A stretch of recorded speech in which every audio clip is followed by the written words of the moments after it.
Good evening, welcome to Prime Edition. I am Cynthia Nyamai and our sign interpreter tonight is Lucy Mwaura. Today we start with a sad story.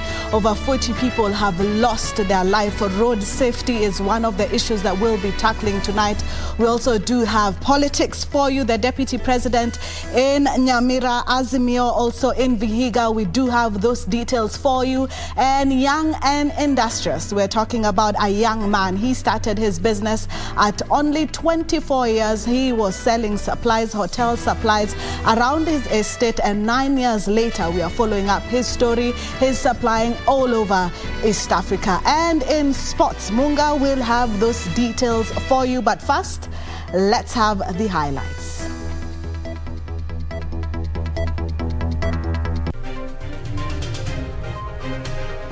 Getting to be carried by a boda as a second or a third passenger, we are not going to accept that.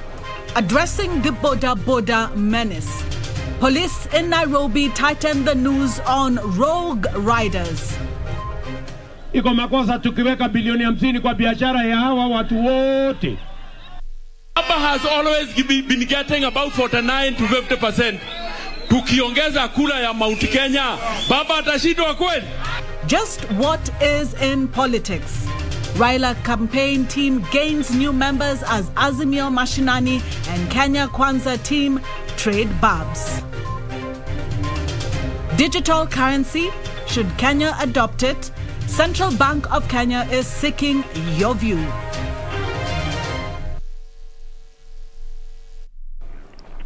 We would like to hear from you. Remember, you can send us your comments and feedback on KBC. That's also on our Twitter page, Facebook, and Instagram. Now, 4 people have been confirmed dead and several others injured after the vehicle they were traveling in ran over an improvised explosive device in Garissa County Thursday afternoon. The victims have been identified as employees of the Garissa Water Department. 30 p.m. This afternoon, we received information that there were people led by an engineer, water engineer from Garissa, who were traveling from Garissa to Hulugo to do some construction work in a water park. And they were attacked by an IED along the border between Bura East and Hulugo sub-counties. The information reaching us indicates that 4 of them passed on, while 1 sustained serious injuries. The bodies of those who passed away have been taken to Sangailu, awaiting further action, while the one who was injured was treated and discharged from Sangailu dispensary. And now to politics, where the Azimio Mashinani movement took Raila Odinga's presidential campaigns to Vihiga County, where they called on area residents to vote in Raila as the 5th president. The leaders hitting out at ANC party leader Musalia Mudavadi and Ford Kenya leader Wetangula for joining the deputy president's camp, even as they expressed confidence Raila will win the August presidential race. Meanwhile, women politicians allied to Raila Odinga have launched the Azimio Women Movement that will champion interests of women and campaign for the ODM leader.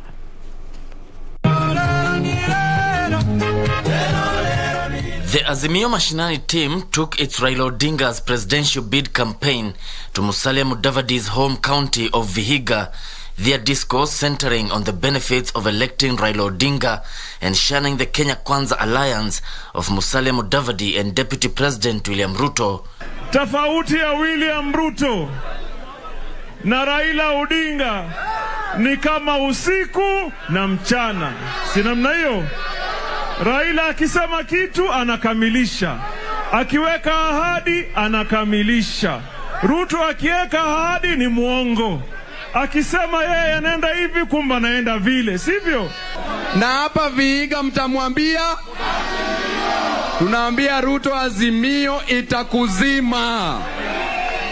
The leaders popularizing the 9-point agenda for Raila Odinga, including the proposed Social Protection Fund, enhanced universal health care dubbed Babacare, and rural transformation. Wamasai ni watu zaidi ya milioni 1. Na wote wamesema ni Raila Amolo Odinga. Unajua William Ruto ametembea na ahadi kila saa.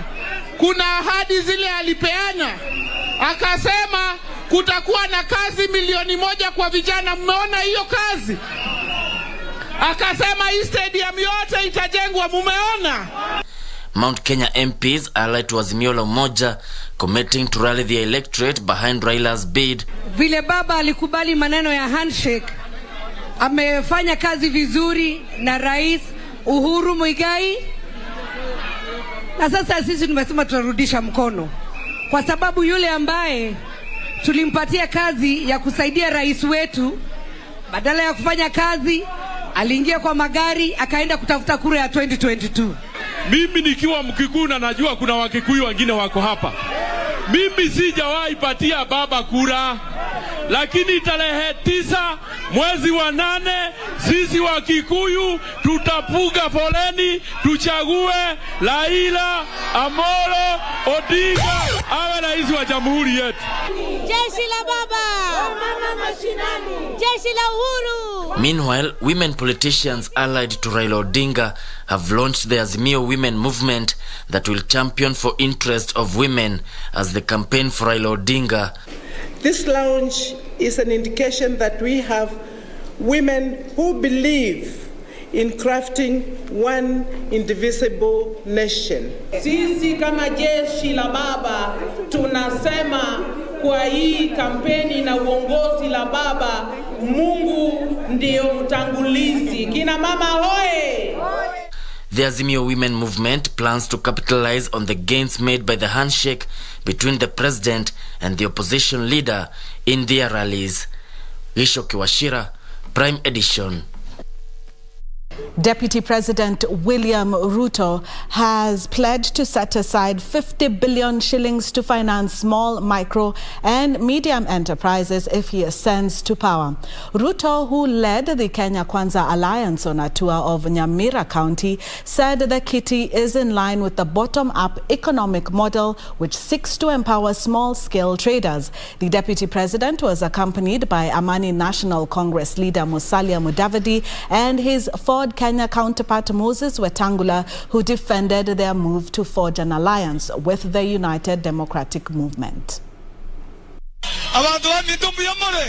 The Kenya Kwanza Brigade took its charm offensive to Nyamira County.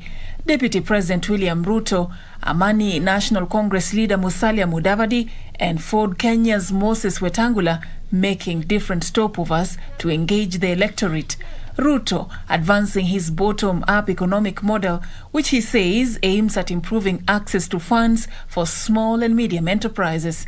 Kama tunaweza kuweka bilioni 100 kwa kampuni moja ya Kenya Airways, iko makosa tukiweka bilioni 50 kwa biashara ya hawa watu wote? Iko makosa? Kwani mama mboga alipi ushuru? Kwani mtu ya bodaboda alipi ushuru? Kwani hawa wafanya biashara walipi ushuru? Watu wawache mchezo nani? The leaders also pledged to prioritize investment in agriculture, health and education if they win in August. Hii kolabo yetu ya Kenya Kwanza mwaka huu tunaweka pesa ya kutosha ili kabla ya mwisho wa mwaka huu kila mmoja wetu hapa utakuwa na bima ya afya ya NHIF, kila mmoja wetu. Na yule ambaye hana uwezo wa kulipia, serikali ya Kenya itakulipia. At the same time, Mudavadi and Wetangula, while pledging allegiance to the Kenya Kwanza Alliance, say they will not be dragged into differences between the deputy president and his political rivals. Sisi wenyewe tuchague marafiki wetu. Na kama kuna maadui, basi tunajua ni maadui wetu kwa sababu ya makosa yetu na hao. Lakini hauwezi kaamuka na uniambie ati kwa sababu wewe ulikosana na mtu fulani mimi pia nikosana na yeye. Wacha hiyo bwana. Hiyo ni yenu, nyinyi na wewe, wacha kunileta katikati yenu. Mimi sijakosana na Ruto. Na nyinyi Nyamira mmekosana na Ruto. Mumekusana naye? For Prime Edition, I'm Safin Aching Oma. Still in politics, where National Assembly Speaker Justin Muturi has walked back on his stand that ward representatives seeking higher elective positions must resign 6 months before the general elections. Muturi says he has consulted with the Independent Electoral and Boundaries Commission and is in agreement with the position taken by the electoral body that MCAs don't have to resign just yet. Presidential hopeful Justin Muturi had drawn the attention of MCAs to Section 99(2)(a) of the Constitution that requires ward representatives to resign 6 months before the general election. But in a rejoinder, IEBC chairperson Wafula Chebukati cooled heels by using the Elections Act to provide some much-needed comfort to the MCAs. Speaker Muturi now says he concurs with the IEBC boss. I'm happy that after consultations, the IEBC has also made it clear to all that are serving MCAs that by the time you present your nomination papers, you must not therefore be sitting, which does not apply to the members of parliament. There has been a series of resignations by some senior officers who have expressed their interest in various elective positions. The former Budalangi Member of Parliament will now take up his new role as Deputy President William Ruto's head of foreign relations. And I want to assure Team Ruto that I will be deploying the whole repertoire of these credentials in driving our foreign policy and our foreign segment of the Ruto for President campaign. Meanwhile, George Duro has been elected the Migori County Assembly Speaker. Duro replaces Boaz Okoth, who was impeached this week. We are here to correct the messes and to have a united county assembly, united county government of Migori, so that we can walk a walk that is really pleasing to the public.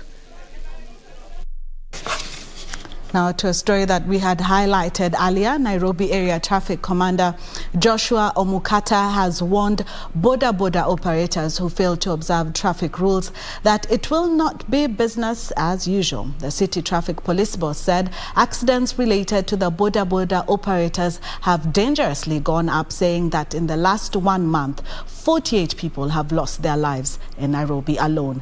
Timothy Kipnusu with the details. At the Kuja roundabout boda stage, a huge poster with an image of one of the boda operators hangs at a nearby post. His colleagues, besides going on with their daily activities, are also raising funds for his funeral expenses. Hata ndio nikaa nimepoteza confident wangu hapo, unasikia uchungu sana. Hata ameacha familia nyuma, watoto wadogo, ameacha bibi mchanga pia. Angegongona hiyo gari alafu huyo mtu asimame ampeleke hospitali, angepona. Lakini sasa vile walimwacha hapo, sasa kitambo si tupigiwe simu ikawa karibu 40 minutes, sasa hiyo ndio ikafanya bigi kupeleka hospitali akakufa. Michael Sundameyo life was cut short last weekend after his boda was involved in a road accident with a vehicle in the city center. Sundameyo death adds to the growing statistics of fatalities associated with boda sector in the country. Juu sector naona imeingiliwa na watu wengi, hooligans, imekuwa na hooligans wameingilia kwa pikipiki na mtu ajaenda shule ajui rules za barabara, unapata anaenda wrong side. Na pia na blame client pia utapata anasema ako na haraka, uende wrong side upenye itabidi ufanye kwenye client amesema. Sheria ya barabara ni keep left. Ukigonga mtu na left, makosa ni ya pikipiki ama ni ya gari? Because amegonga na left. Yes, mimi sikatai kuna mara nyingine watu wa boda sisi tunakosea kupita wrong nini mambo mingi. Lakini sometimes unaangalia makosa iko wapi. According to the Nairobi Area Traffic Commander Joshua Omukata, 48 avoidable deaths have occurred between January and February in Nairobi through motorcycle accidents. This matter of overlapping, the matter of driving motor vehicles without due care, without minding about any other person, should stop. The Nairobi City Traffic revealing that motorcyclists deliberately carry more than one passenger and are often riding on the wrong side of the road. getting to be carried by a boda as a second or a third passenger. We are not going to accept that. We are seeking for cooperation with the passengers, with those ones being carried, not to accept to board a motorcycle as a second passenger. That is wrong. Timothy Kipnusu for Prime Edition. And now to the COVID-19 report, where 14.4 million COVID-19 vaccines have been administered across the country, including 443,000 doses given to children between the ages of 15 to 17. The COVID-19 positivity rate now is at 0.9% after 60 people tested positive in the last 24 hours. According to the Ministry of Health, the latest figure is drawn from a sample size of 6,432. The total confirmed cases are now 322,334. Cumulative tests conducted so far are 3.27 million. 4 patients have succumbed, all from late facility record audits in the month of February, taking the death toll to 5,626. While globally, data from the Johns Hopkins University indicates over 404 million people have been infected, while more than 5.7 people have died. Moving on now, 3 witnesses took to the stand at the Milimani Law Courts on Thursday to testify in the ongoing Sharon Otieno murder case. Members of the Fourth Estate were allowed to cover the proceedings after a period of in-camera sessions during which protected witnesses testified. The trial will continue in March. After a period of in-camera sessions during which protected witnesses testified, journalists were now allowed to cover the proceedings. In their testimony before Justice Cecilia Githua, police officers Oletuai Belgren and Loimen Leseren recounted events captured in a statement recorded by a protected witness who claimed to have jumped out of a moving vehicle, with the clinical officer Harun Diero confirming the said witness had bruises on the knees and arms. He talked with video court. After some time, he called us and told us to pick the subject and take him to the hospital. Migori Governor Okoth Obado, his former personal assistant Michael Oyamo and former county clerk Kaspal Obiero are on trial for the murder. The body of Sharon was found dumped in Kodera Forest in Homa Bay County in September 2018. The hearing will continue from 7th of March. Sarafina Robi for Prime Edition.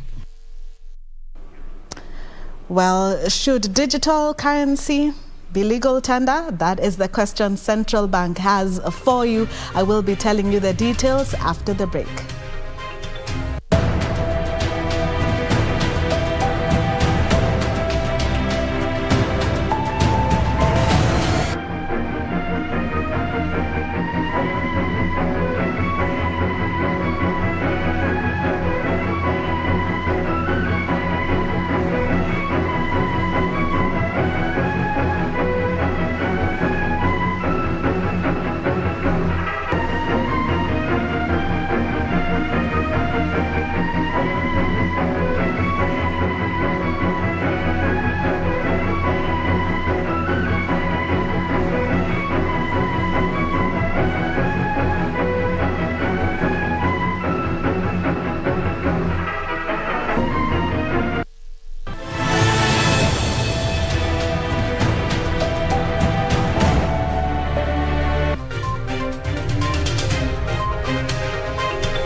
Beacon Furnitures Limited.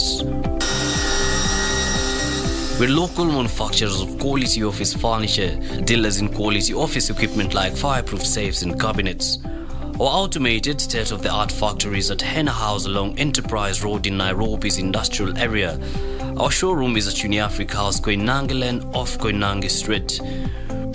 We are passionate believers in locally manufactured goods.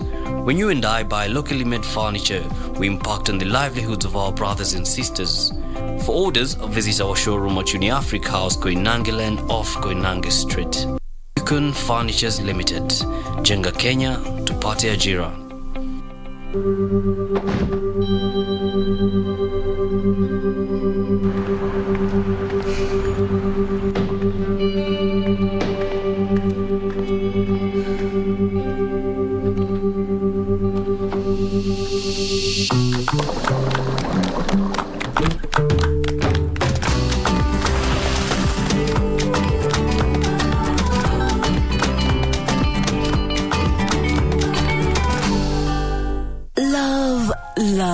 Love.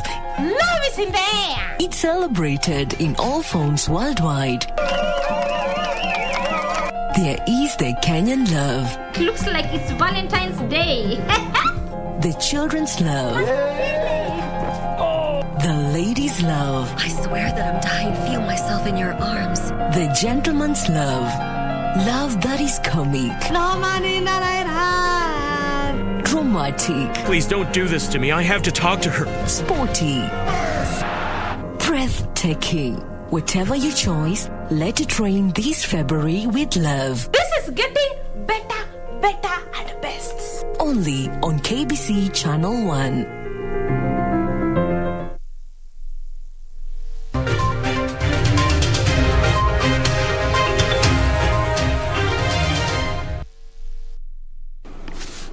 Welcome back. Now, energy committees in the bicameral parliament will probe the open tender system for the importation of petroleum products.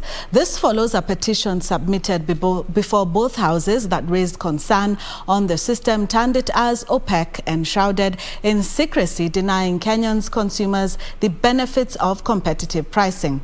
Last year, there was a hue and cry in the country following the increased prices of petroleum products. According to Consumers Federation of Kenya, KOFEK, the open tender system through which Kenya imports its petroleum products operates in a cartel-like behavior, falling short of disclosure on the procurement of fuel products and information on when tenders are floated. The petitioner laments that even though the system is dubbed as open, the manner in which it is run remains opaque, shrouded in secrecy, and susceptible to abuse by cartels.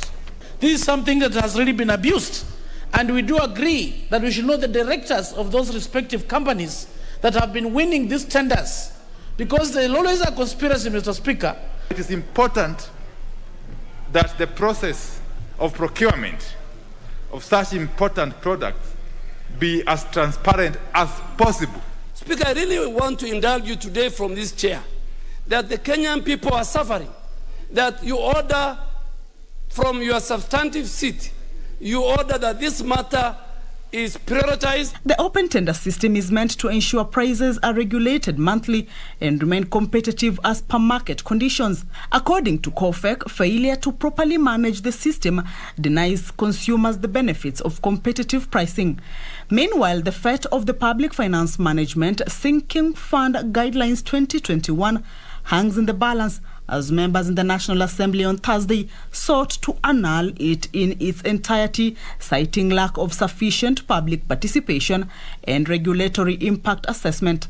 Such an important matter like loans, repayment of public debt, is such an important matter that requires every single Kenyan to have a say in the way the matters are handled. It is through these guidelines that we should be able to address issues of public debt.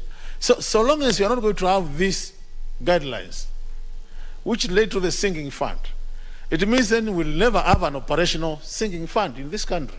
As we go to the budget process,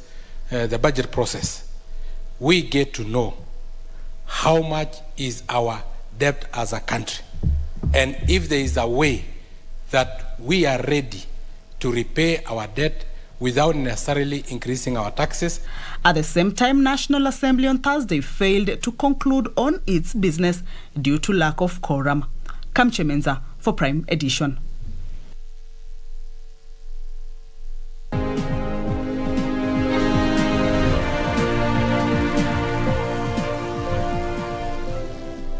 It's time for business, and we start with digital currency, where Kenya is joining the list of countries to have a digital currency as legal tender. The Central Bank of Kenya is inviting your views on the planned rollout of the digital currency. The Central Bank says new digital payment methods to serve as money in a digital form has emerged worldwide to facilitate transactions. The Bahamas, Nigeria, China, Antigua and Barbuda, Grenada, St. Kitts and Nevis, St. Lucia, Dominica and Montserrat are countries trying to create their own digital currencies. In these countries, the value of the central bank-controlled digital currency mirrors the price of its physical equivalent. To comprehensively evaluate if the digital currency can be applied in Kenya, the Central Bank of Kenya is inviting your views on creation and applicability of a central bank digital currency.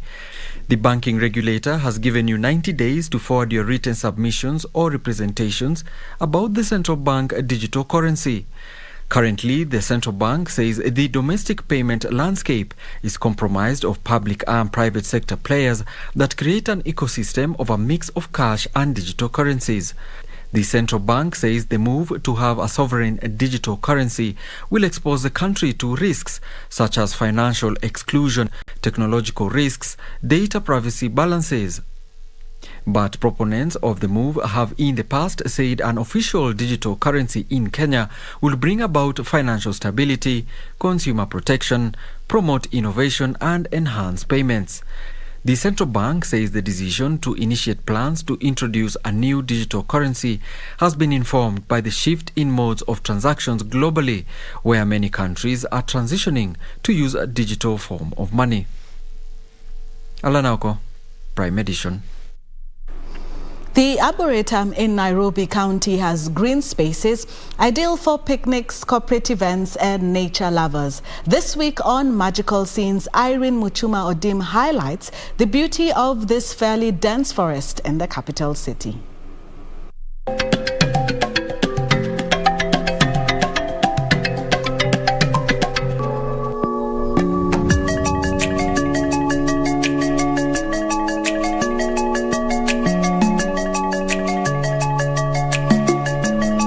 The birth of the Arboretum in Nairobi County was as a result of meter-gauge railway constructions in the 19th century.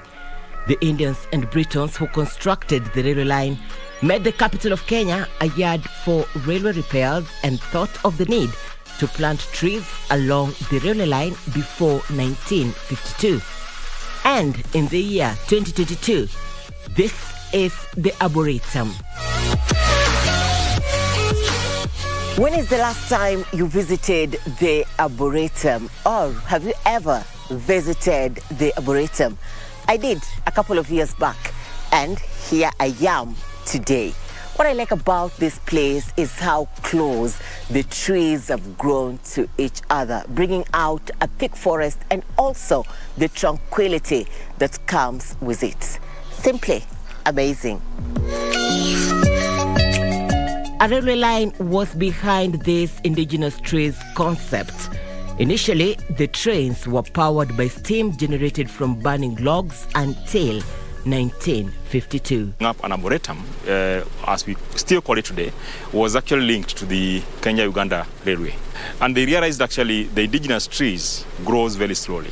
And therefore, they needed to do some trial of tree species that can grow fast, to be able to match the demand of wood by the locomotive industry.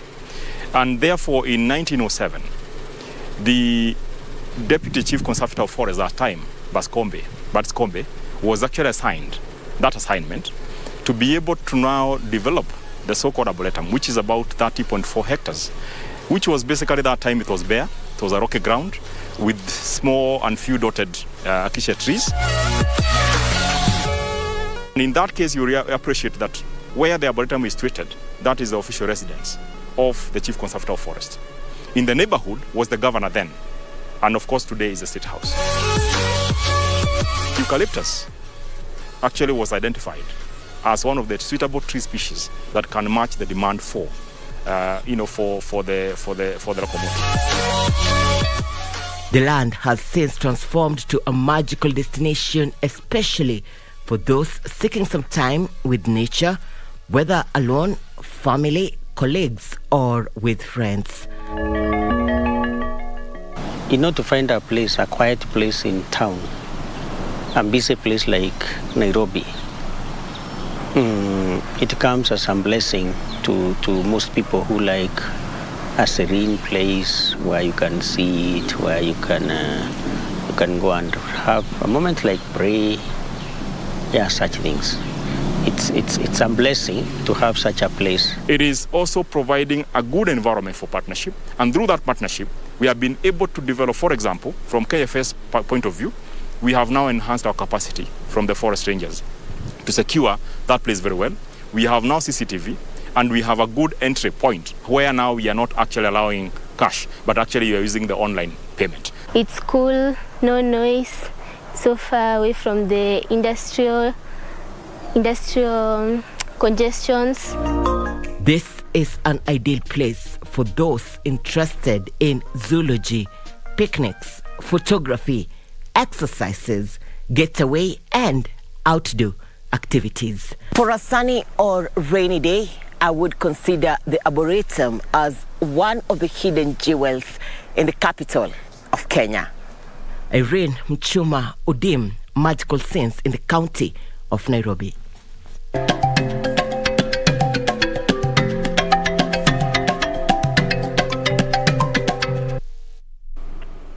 In the year 2013, Benedict Gikunda ventured in the business of supplying toiletries to lodgings and guest rooms in the estate.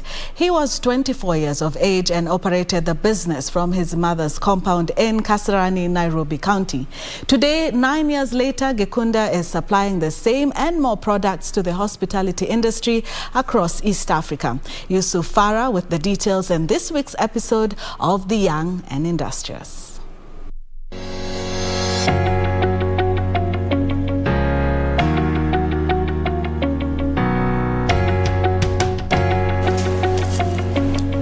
This workstation, located in Kasarani area of Nairobi County, plays host to Alesha Brands Limited. Here, we find the founder Benedict Gikunda going about his managerial duties. He then walks me to a separate area where the production happens. It's a busy atmosphere. Gikunda then walks me through the business that started from his mother's homestead. I had the idea somewhere in around 2012, but we officially started in October of 2013. Basically, I had seen a niche in hospitality supplies, whereby there are very few companies which specifically supply only Horeca. But other than hygiene products and food products in a hotel setting, there are so many other products which are needed. I also saw a niche in portion control. Portion control being the sachets, the small portions, the small jams, the small lotions, the small shampoos you find in hotels. Most of them are imported until we came in and we were able to come and do it locally. 2019 came in after a 2 million shilling loan from the Youth Enterprise Fund. The business found these premises, which now serves as the operations area, and bought new machinery.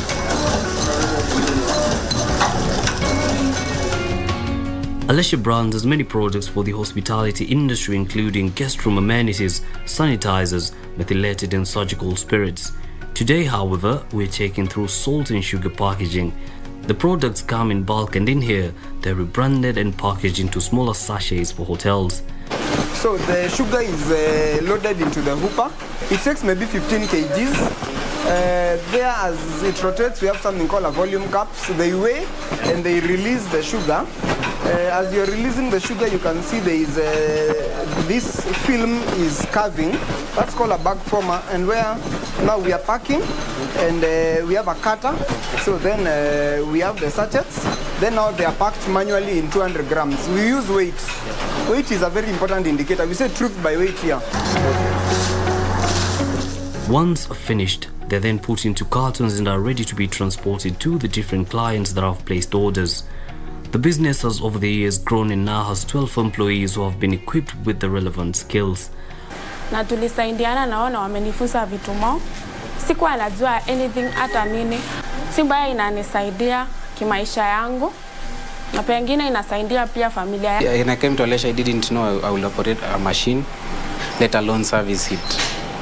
Right now naweza amka asubuhi comfortably, niambiwe na mdosi kuja uchange jaws weke nini, and I'll be totally comfortable.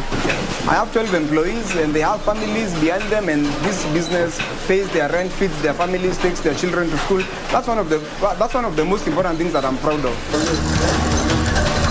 Despite the growth, the business encounters some challenges which the founder says he is keen to deal with. Food safety is one very critical area. It's actually, we prioritize at number one. The second thing is especially packaging sugar, the price fluctuates. The price was 4,800 3-4 months ago. The price is 6,300 today. Benedict hopes to venture into more products in future so that the business can grow to greater heights. Alesha Brands Limited has already identified the biggest space to move to as part of their expansion plans. And for the entrepreneur, this is a means for him to create more employment for the youth and in this way feed more families. Yusufar reporting for Young and Industrious from Kasarani, Nairobi County.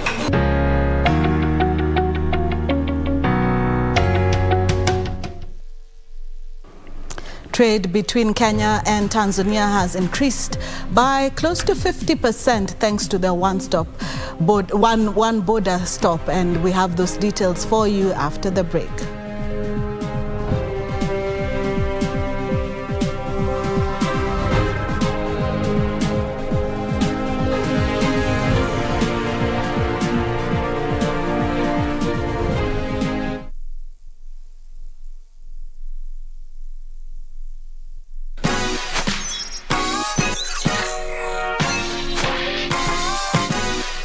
Nabonga na watoi kujua mambo za online, pia na create time wafanye vitu offline. Chungeni gadgets na sites wana use, msiwache strangers wapate chance kuabuse.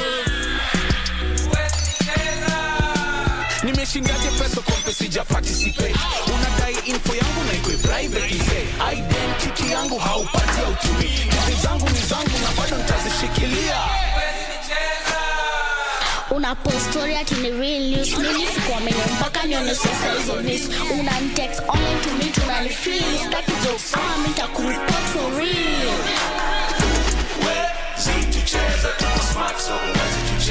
Wazazi, watoi na maithu wetu.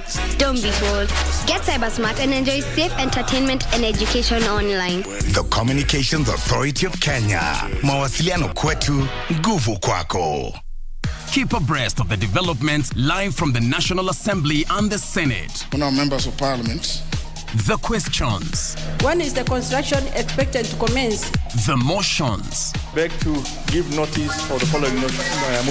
The debate. Will as many as one opinion say aye? The statements. A statement on an issue of general topical concern. The petitions. Order number 4, petitions. Stay tuned to KBC Channel 1 and Radio Taifa for live proceedings from both houses of parliament from Tuesday to Thursday. Live, uncensored, unedited. KBC, your national broadcaster. Do you have a news story to share with KBC? Get in touch swiftly on email news@kbc.co.ke or call 0723-892-654 or 0734-780-124.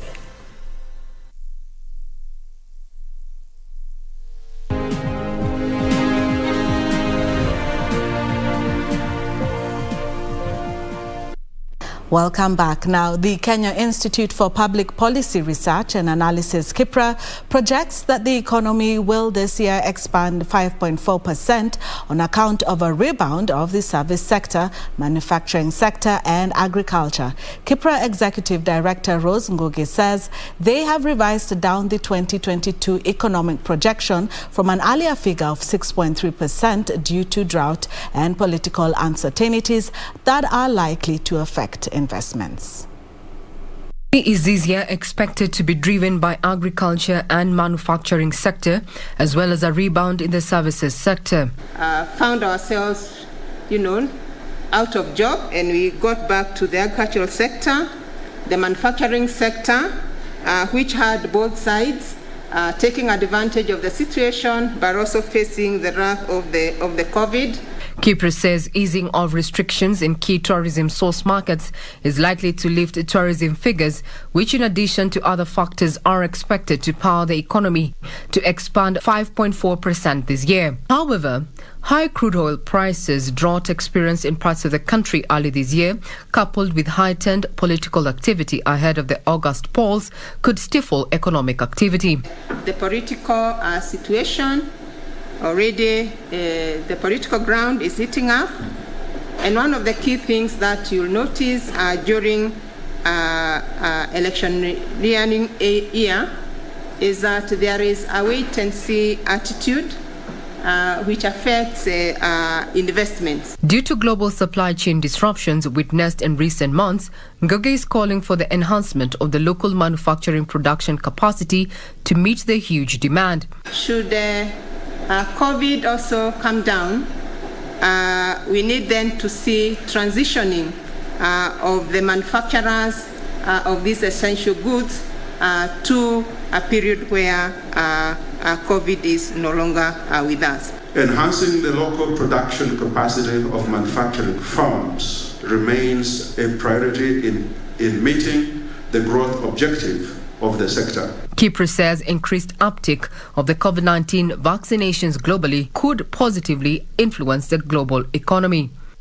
Successful implementation of digital health program, which involves adoption of e-health and telemedicine, has the potential to expedite the development of the healthcare industry in the country. Regina Maya reporting for Prime Edition. Now to our weekly segment of the East African community, where trade between Kenya and Tanzania has increased by over 50% following the streamlining of the Namanga one-stop border post. According to the Central Bank of Kenya, trade between the two nations hit $905.5 million in 2021 for the period January to November 2021. The border post is now clearing over 250 trucks daily, up from a 10-year ago, as highlighted by Betty Kiptum on this week's edition of the EAC Integration.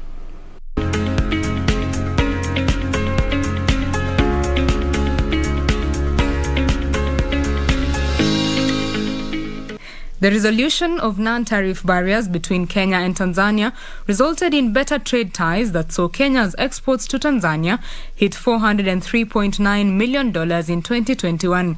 Kenyan imports from Tanzania reached $501 million in the 11-month period to November 2021. The Namanga one-stop border post is key in trade facilitation between the two nations. The COVID-19 pandemic disrupted trade, further causing a snarl-up as truck drivers waited to undergo COVID-19 tests. Now, these are no longer required, as COVID-19 certificates from either country are acceptable in both countries. Truck clearance at the border has increased from a low of 5 trucks daily to the current 250 trucks. Commendable improvement along these borders, and that is clearly evidenced by the trade flows around these borders. In May last year, this border used to receive only 80 trucks, but currently this has grown to 250 trucks. That is a very impressive growth in terms of the traffic. Small and medium enterprises make up the biggest percentage of cross-border trade. Traders, however, say some non-tariff barriers are negatively impacting their businesses. The East African Business Council is rooting for harmonized policies in East African Community member states to facilitate seamless cross-border trade. The East African Business Council anticipated that trade between Kenya and Tanzania would grow by double-digit figures this year. Wafanyabiashara wadogo wanaweza wakakutana na vikwazo vya makatazo ya aina fulani ya bidhaa kuingia kwenye nchi nyingine, ambavyo tumeamua kwamba katika jumuiya tukae pamoja na kukubaliana kurekebisha hizo sera na taratibu za kuingiza biashara katika hizi nchi mbili. Freight companies are raising concern over the clearing cost of cargo, which they say has increased by 70% due to multiple processes and departments.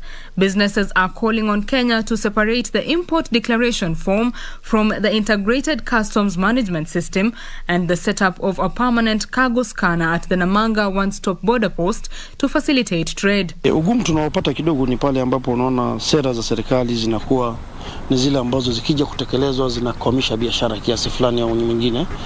Sasa tunasema sio kwamba ziwepo, zifanywe marekebisho. Kwenye hii currently you can see now government agencies zimekuwa nyingi. Tunaomba sasa serikali zote ziangalie hili swala. Let integrate this work of our OGDs zile ambazo zinafanana. Some of the trade barriers include smuggling of goods through the border as well as duplication of duties by the two governments at the border post. Betty Kiptum, Prime Edition.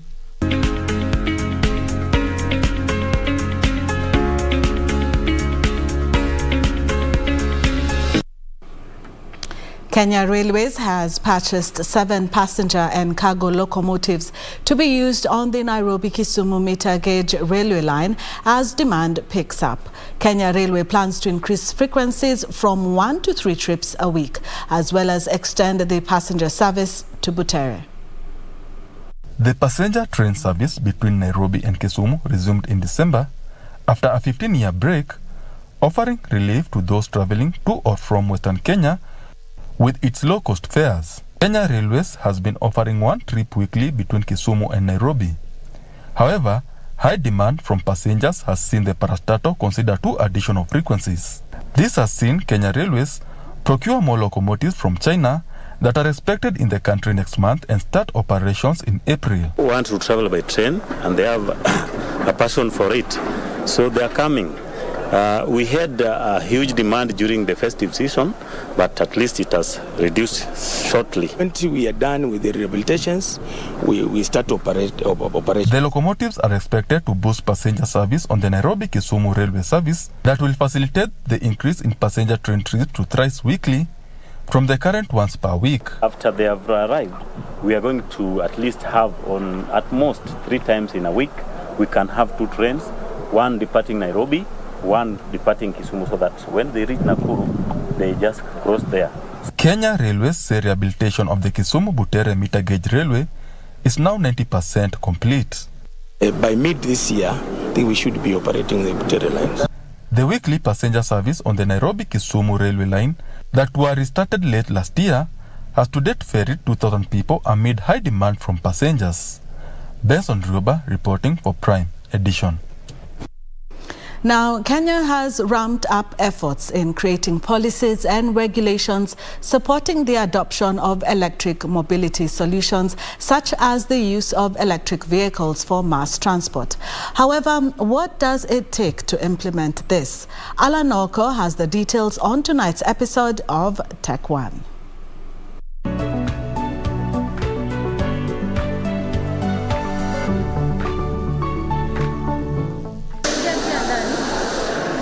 Sure, a matatu, the most common means of transport in Kenya. But this is not your typical matatu. This one has been converted from a diesel engine to a pure electric powered motor. It spares the diesel engines, however, are a major source of urban air and noise pollution and classified by the World Health Organization as one of the biggest environmental threats to human health. The major concern has actually been the systems that have been in place, because being that it has been a country that is operating on diesel and fuel vehicles, there is no system for integrating the electrical vehicles. The push to grow uptake of electric vehicles from the current 5% has led to emergence of startups on electric vehicles like Opibus. The announcement that the planned bus rapid transit network in Nairobi will only be operated by green vehicles is one such opportunity amid some teething problems for players. Registration is a problem because the only registration that we have been using is for diesel and petrol. So with now a system that also integrates electrical motorcycles and vehicles, registration won't be a problem. Opibus plans a commercial launch of electric buses later this year, with plans to expand to other countries in Africa by the end of next year. Opibus, which has been converting petrol and diesel vehicles to electric vehicles over the last 5 years, is establishing a plant for electric buses in Kenya. This first electric bus that we produced, it's just a pilot test. We're also going to do another commercial pilot test of 10 buses, and with the success of that, during the end of the year, we hope to now commercially produce buses for the country and whole Africa. This electric motorcycle, for example, built from scratch, is one of the 3,000 that the firm plans to make this year. The parts are locally sourced from within Kenya, and the welding is actually done in-house. This whole work of from the welding of the metal cases and the whole thing is assembled in-house in Opibus. Opibus has deployed 150 motorcycles on a pilot basis to test the technology. The most common thing you ask stakeholders when they tell you about e-mobility in Kenya is that there has been a lack of legislation. But with the upcoming policy guidelines regarding e-mobility, maybe you one day will own this and get from point A to B and escape the endemic jam that plagues this country. Alanauko, take one.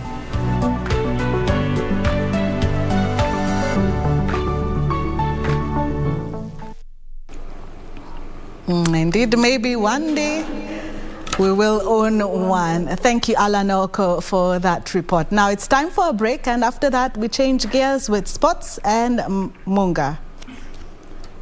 Well, we have another story coming up where the government is banking on sport events to drive up tourist arrivals and revenue. The 9-day East Africa Safari Classic Rally that has flagged off today, as well as the 4-day World Rally Champion slated for June, are key sporting events projected to anchor recovery of the hospitality industry from disruptions caused by COVID-19 pandemic.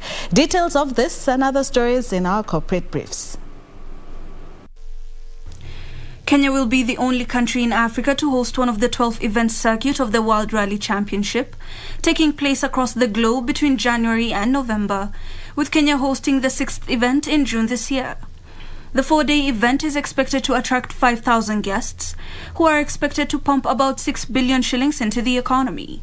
Ahead of the World Rally Championship, Kenya is hosting the 10th edition of the East Africa Safari Classic Rally, which was today flagged off at the KWS Institute Service Park by Sports CS Amina Mohammed, to the excitement of those in the hospitality industry.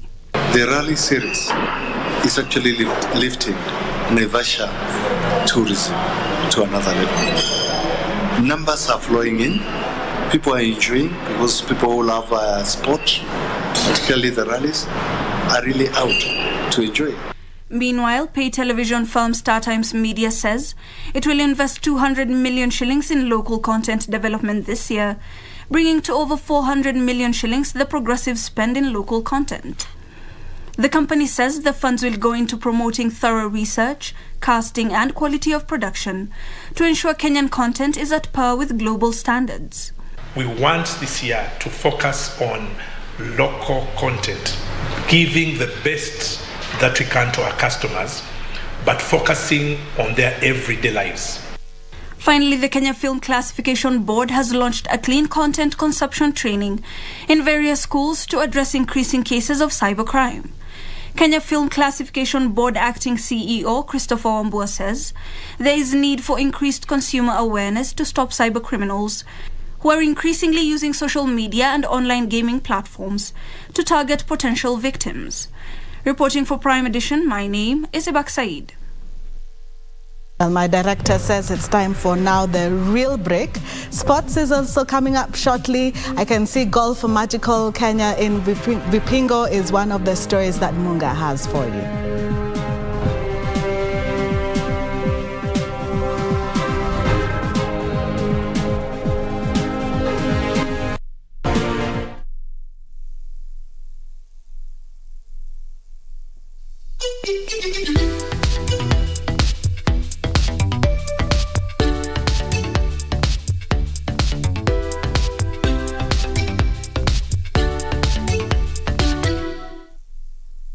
kupata sikiza tune hii ya mwanzo mpya, bonyeza *811*815#. Usikae hapo na kujihurumia eti kwa sababu ulikosea ama ulianguka. Maisha wakati mwingine utapata umeanguka ama umekosea. Pata mafunzo pale. Unapopata mafunzo, inuka tena, kung'uta mavumbi, songa mbele. Yaliyopita jamani, si ndwele, ganga yajayo, maana kuna nguvu katika mwanzo mpya. Ili kupata sikiza tune hiyo ya mwanzo mpya, bonyeza *811*815#, *811*815#.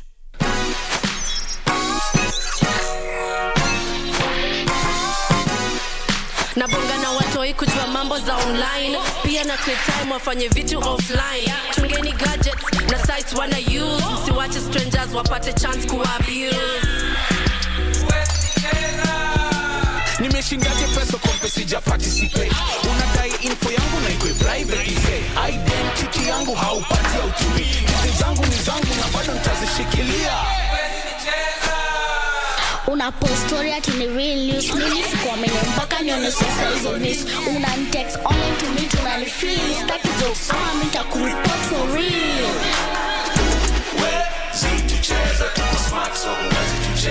Wazazi, watoi na maithu wetu, don't be bold.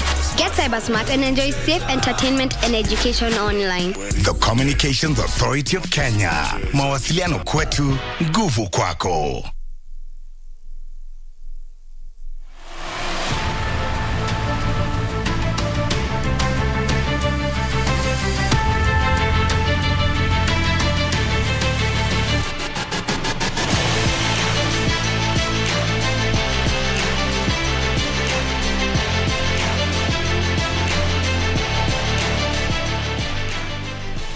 Well, as always, it is a great honor to have you company for KBC's Sports Update with me, Richard Munga. Now let's get right to it, whereby Kenya's Mercy Nyamai and Naomi Wafula enhanced their chances of making the cut in the 2022 Magical Kenya Ladies Open Golf Tournament, which teed off today at the Baobab Golf Course at the Vipingo Ridge in Kilifi County. The annual premier ladies golf event, which is part of the Ladies European Tour, attracted 94 players from 23 countries.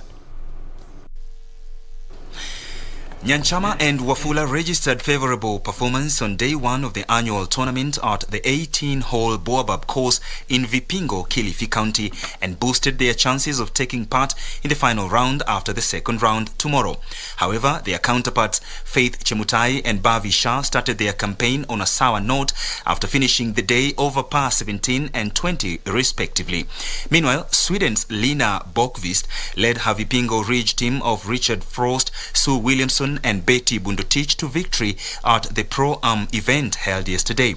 Lina's team recorded a score of 27 under par, a shot ahead of Kenya Tourism Board's team led by Finland's Emily Pentila, Nancy Wairimu, Ruth Omwansa and Mukami Wangai. Well, moving on, Harambee Stars has dropped one place in the latest FIFA rankings. After missing out in this year's Africa Cup of Nations, AFCON, the team is now ranked 103rd best in the world and 23rd best in Africa. African champions Senegal, of course, topped the rankings in the continent.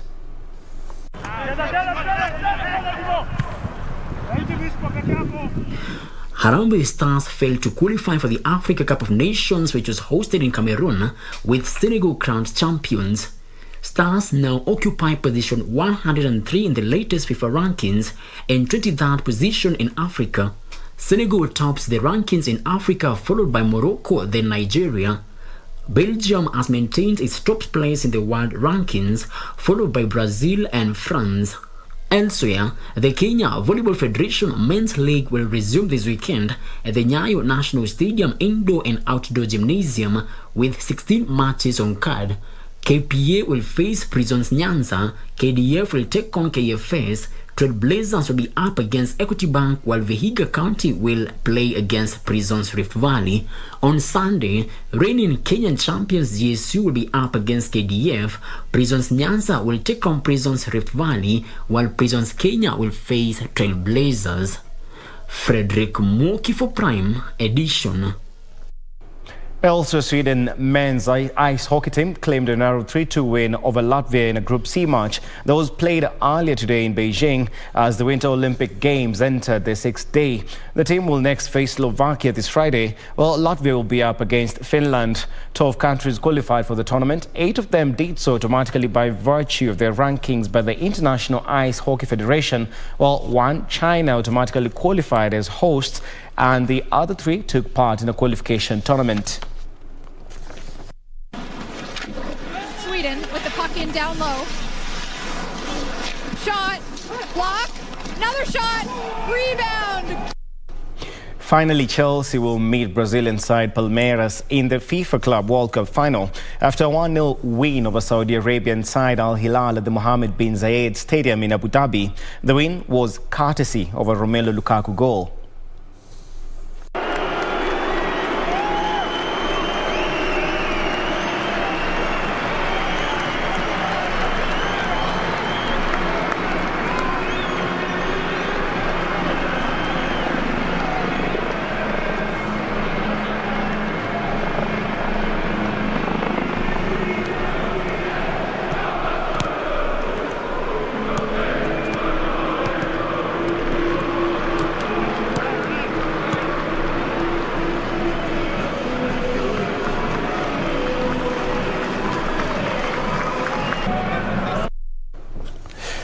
Well, now that's it for sports tonight, but the EPL continues tonight, of course. Former champions Liverpool will be taking on Leicester City. Mo Salah expected to feature, but Sadio Mane will be rested. And we also have, in the other big match of the night, Arsenal visit the Molineux Stadium to take on Wolverhampton Wanderers. Well, that's where I wind up sports, but do have a good night. Don't go too far. Cynthia Nyamai is on the other side of the studio. Good night.